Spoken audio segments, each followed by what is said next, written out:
In today's video, I'm going to teach you how to connect Wix to Salesforce using Zapier.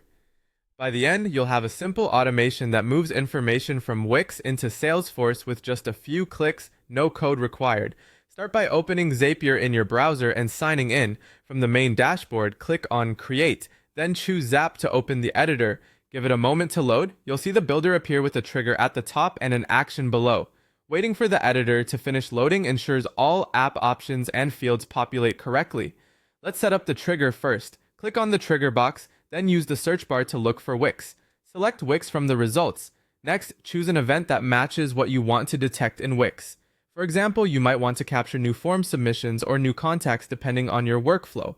Picking the right event determines exactly when this automation will run.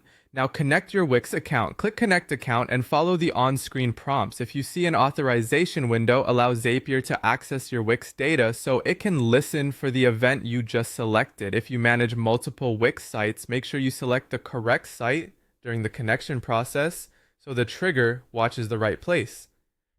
With the trigger in place, let's add the action. Click on Action to open the action step, then search for Salesforce. Click Salesforce from the list. Choose the event you want Salesforce to perform when the Wix trigger fires. Common choices include creating a new lead or finding and updating an existing record.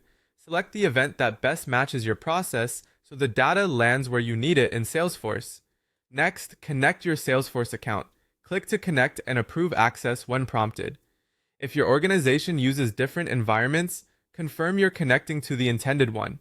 Once connected, Zapier can perform the event you chose on your behalf whenever the trigger occurs.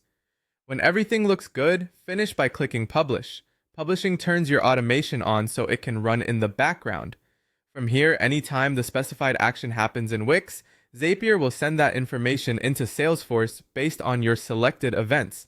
If you ever need to pause the workflow, change the events, or switch accounts, you can come back to the Zap editor